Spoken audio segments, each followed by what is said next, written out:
আসসালামু আলাইকুম। আজকে আমি আপনাদের সঙ্গে শেয়ার করছি পটল চিংড়ি। এটা বানানো তো ভীষণ সহজই, খেতেও ভীষণ মজার হয়। প্রথমে আমি চিংড়ি মাছগুলো কেটে ভালো করে ধুয়ে নিয়েছি, নিয়ে লবণ হলুদ মাখিয়ে 5 মিনিট রেখে দেবো। তারপরে একটা মশলা তৈরি করে নেব। 10-15টা রসুনের কোয়া আর 8-10টা শুকনো লঙ্কা 10 মিনিট ভিজিয়ে রেখেছিলাম, দিয়ে দিলাম। দিয়ে একটা পেস্ট করে নেব। লঙ্কাটা এইভাবে ভিজিয়ে রাখলে কিন্তু তাড়াতাড়ি পেস্টটা হয়ে যায়। কড়ার মধ্যে রিফাইন্ড অয়েল দিয়ে এইভাবে ডুমো ডুমো করে কাটা আলু দিয়ে দিলাম। এই পটল চিংড়ির আলুটা এইরকম কাটলেই কিন্তু ভালো লাগে। দেখুন, মিডিয়াম আঁচে এগুলো আমি একদম লালচে করে ভেজে তুলে নেব। অবশ্যই আলু পটল ভেজে নিতে হবে। পটলটাও ঠিক ওইভাবে গোল গোল করে কেটে নিয়েছি, অল্প অল্প খোলা রেখে দিয়েছি। মিডিয়াম আছে, পটলটাও একটু লালচে করে ভেজে তুলে নেব। এই কড়ার মধ্যে আরও একটু রিফাইন্ড অয়েল দিয়ে দেব, দিয়ে চিংড়ি মাছটা ভেজে নেব। আপনারা চাইলে কিন্তু এটা সর্ষের তেলেও করতে পারেন, আমি আজকে সাদা তেলে করছি। দিয়ে দিলাম, দিয়ে চিংড়ি মাছগুলো খুব হালকা করে ভেজে নেব। চিংড়ি মাছ কিন্তু বেশি ভাজলে আবার শক্ত হয়ে যায়, তাই চিংড়ি মাছ খুব অল্প করে ভেজে তুলে নেব।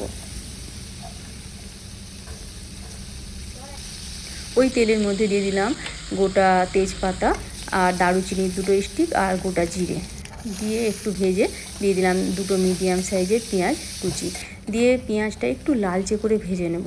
পেঁয়াজটা একটু লালচে করে ভাজলে তরকারির মধ্যে ফ্লেভারটাও ভালো হয় আর কালারটাও ভালো হয়। দেখুন, পেঁয়াজটা প্রায় লালচে করে ভাজা হয়ে গেছে। এখন এই মশলার পেস্টটা দিয়ে দিচ্ছি, গোটা শুকনো লঙ্কা আর রসুন। এখানে নিচ্ছি লবণ, হলুদ, ধনের গুঁড়ো, জিরের গুঁড়ো আর কাশ্মীরি লঙ্কার গুঁড়ো। যেহেতু আমি গোটা শুকনো লঙ্কা পেস্ট দিয়েছি, তাই কালারটা ভালো হবে বলে কাশ্মীরি লঙ্কার গুঁড়ো দিয়েছি। দিয়ে সামান্য একটু মিক্সির জার ধুয়ে পানি দিয়ে দিলাম। দিয়ে মশলাটা 5-6 মিনিট সময় নিয়ে লো ফ্লেমে ভালো করে কষিয়ে নেব। এইভাবে মশলা থেকে তেল ছেড়ে দিলে তাহলে মশলার কষানোটা ভালো হয়। এখন এর মধ্যে দিয়ে দিচ্ছি 2টো টমেটো পেস্ট। আপনারা চাইলে টমেটোটা ছোট ছোট করে কেটেও দিতে পারেন, তাতেও হবে। টমেটোটা দিয়েও আরও 5-6 মিনিট লো ফ্লেমে এইভাবে কষিয়ে নিয়েছি। দেখুন, মশলা থেকে আবারও তেল ছেড়ে দিয়েছে। এইভাবে মশলাটা কষালেই তরকারিটা খেতে কিন্তু ভালো হয়। এখন এর মধ্যে দিয়ে দেবো ভেজে রাখা আলু আর পটল, দিয়ে আরও 3-4 মিনিট কষিয়ে নেব। তবে আলু পটল ভাজার সময়তেই 50% কুক হয়ে গেছে, তাই তরকারিটা হতে কিন্তু বেশিক্ষণ সময় লাগবে না, মাত্র 10-15 মিনিটের মধ্যেই তরকারিটা হয়ে যাবে। দেখুন, আমি মশলাটার সাথে পটল আর আলুটাকেও ভালো করে একটু কষিয়ে নিচ্ছি। মশলা কষানোর সময় কিন্তু গ্যাসের ফ্লেমটা মিডিয়াম থেকে লোতেই রাখতে হবে, নাহলে মশলাগুলো পুড়ে যাবে।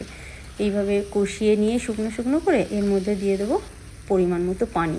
এই তরকারিটা একটু মাখা মাখা হলেই ভালো লাগে। দিয়ে দিলাম গরম পানি। তরকারি কষিয়ে নিয়ে গরম পানি দিলে তরকারির স্বাদটা কিন্তু ভালো হয়। দিয়ে দিচ্ছি চিংড়ি মাছ, দিয়ে দিলাম, দিয়ে 10 মিনিটের জন্য ঢাকা দেবো। তার আগে দিয়ে দেবো এর মধ্যে গরম মশলার গুঁড়ো আর দিয়ে দেবো সামান্য একটু চিনিটা দিলে টেস্টটা একটু ভালো হয়, যেহেতু টমেটো দেওয়া আছে। দিয়ে 10 মিনিটের জন্য মিডিয়াম ফ্লেমে ঢাকা দিয়েছিলাম। দেখুন, 10 মিনিট পর সম্পূর্ণ রেডি হয়ে গেছে পটল চিংড়ি। দেখতে তো সুন্দর হয়েছে, খেতেও কিন্তু ভীষণ মজার হয়েছে। একবার এইভাবে বানিয়ে দেখবেন। আমার এই রেসিপিটা যদি ভালো লাগে প্লিজ একটা লাইক করবেন, যদি সাবস্ক্রাইব না করা থাকে সাবস্ক্রাইব করবেন। আবার অন্য কোনো দিন অন্য কোনো রেসিপি নিয়ে হাজির হব। সকলে ভালো থাকুন,